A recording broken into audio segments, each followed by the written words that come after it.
Now, Bedford is set to receive more than $2.7 million, Spencer about $470,000, and Nashville $230,000.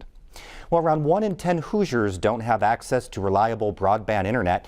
That makes e-learning, remote work, and Zoom calls to grandparents nearly impossible. While a plethora of bills and millions of dollars in investment have tried to solve the problem, many Hoosiers are left buffering. Brock Turner reports. Some residents in Monroe County were finally connected this week. The project, announced last year, is expected to link 3,400 customers to fiber internet. A partnership between the area's REMC and Smithville Fiber made it possible. Leaders think this is a model that can be employed across the state.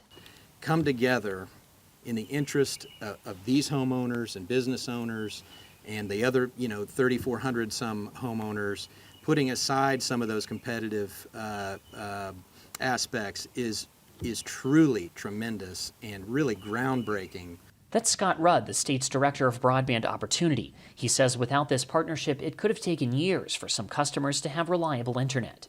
There may have been no other way to make this possible in the next decade, perhaps. Investments like these pay for themselves, experts say. Roberto Gallardo is the director of Purdue's Center for Regional Development.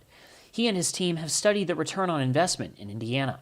So that study we did that found on average a $4 return for every dollar invested. The two main drivers, Brock, were telehealth, that's pre-COVID, okay, was telehealth and adult education. Those two were really driving that ROI. It is worth it. Policymakers at the state and federal level have taken notice. For years, Indiana has worked to create the regulatory environment to incentivize builds. This session, nearly a half dozen bills have the chance to be passed before the General Assembly concludes its work. Among those is Senate Bill 377, which establishes a statewide grant program for providers. It passed both chambers with significant bipartisan support. One of the authors, Eric Cook, has been working on the issue for decades and believes one major hurdle could soon be cleared. Fortunately, that financial obstacle, which is the impediment particularly to rural broadband, looks like we finally may be able to bridge it with a significant amount of state and local dollars that appear to be headed this way. President Joe Biden's infrastructure plan has a proposed $100 billion in infrastructure investments, but the details are unclear, and just how much of those funds will go to unserved areas is still up in the air. Either way, for residents like Peter Gold, who spoke out in favor of the project before it was first approved, any momentum is positive. All of the neighbors on our road, Kerr Creek Road, improvise. So in our case, we're using a thumb drive to drive a Wi-Fi router, and our connection might be 4 meg sometimes, 2 meg sometimes. The data is limited.